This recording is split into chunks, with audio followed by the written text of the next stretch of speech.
Hello everybody and welcome to my German language course. I'm a German native speaker and this video is the second part about the German genitive case. In my last video you already learned that the German genitive case can take 4 different functions in German, and I already explained to you the first function that it can take. Now I will continue with the second function that it can take, which is to indicate possession and relationships. But first of all you need to know something. If the genitive case is used to indicate possession and relationships, we cannot use the genitive pronouns that you saw in my last lessons, which is why I left this column blank this time. So if, for instance, a noun is in the genitive case, which means it has a genitive article that indicates the possession and relationship of something, we cannot replace that noun and this article with a genitive pronoun that you saw in my last video. But instead, this noun and the genitive article, which indicates possession and relationship, is instead replaced by a possessive pronoun. So why didn't I write the possessive pronouns in this column? It is because the possessive pronouns cannot only replace nouns in the genitive case that stand for possession and relationships, but possessive pronouns can also replace nouns that are in the dative case, in the accusative case, and in the nominative case. Therefore, I created an extra video for the possessive pronouns. But for now, it's only important for you that you know that when a noun is in the genitive case with a genitive article that indicates possession and relationships, we cannot replace this noun with a genitive pronoun.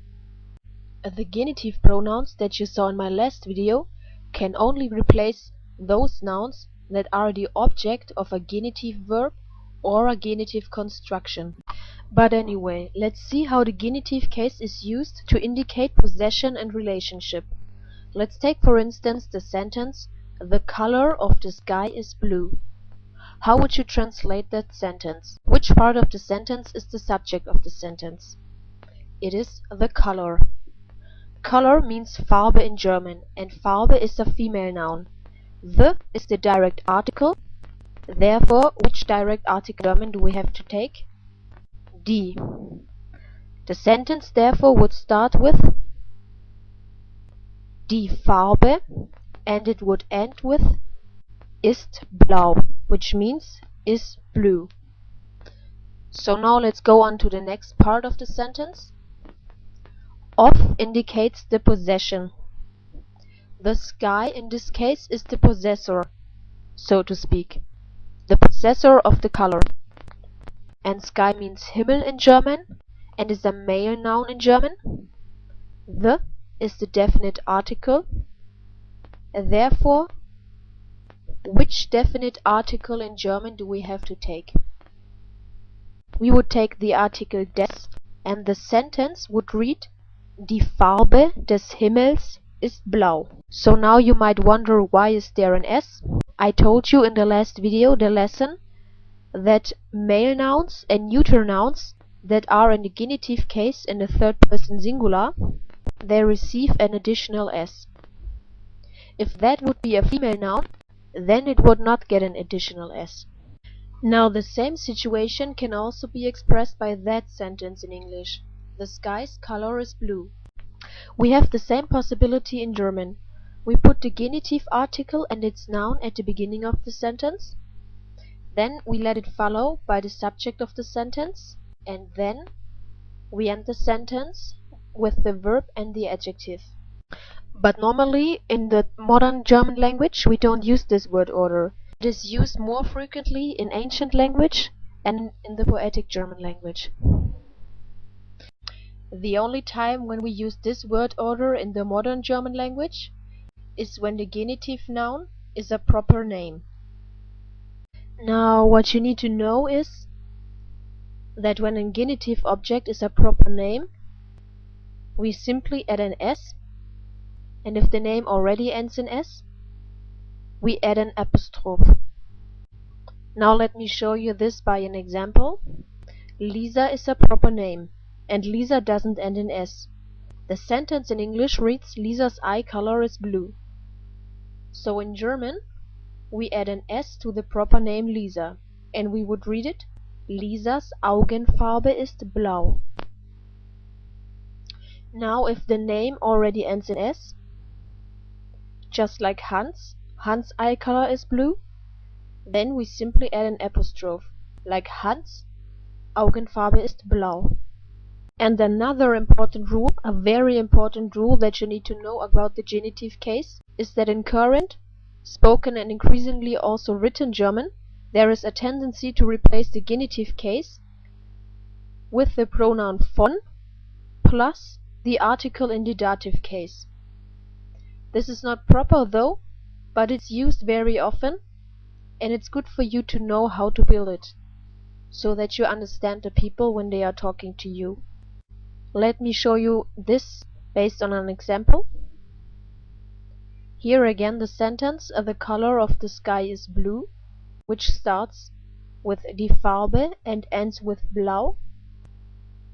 But now, instead of taking the genitive case like before, we now use the pronoun von and the dative case. So which article of the dative case do we have to use now? Remember that sky means Himmel in German and is a male noun. Therefore, if we build the sentence with von and the dative case, we need to use the definite article dem, and the sentence would read: Die Farbe von dem Himmel ist blau. Now let's try to do the same with a sentence where the genitive noun is a proper name. Here we have the sentence: The eye color of Lisa is blue, which translates to Die Augenfarbe Lisas ist blau.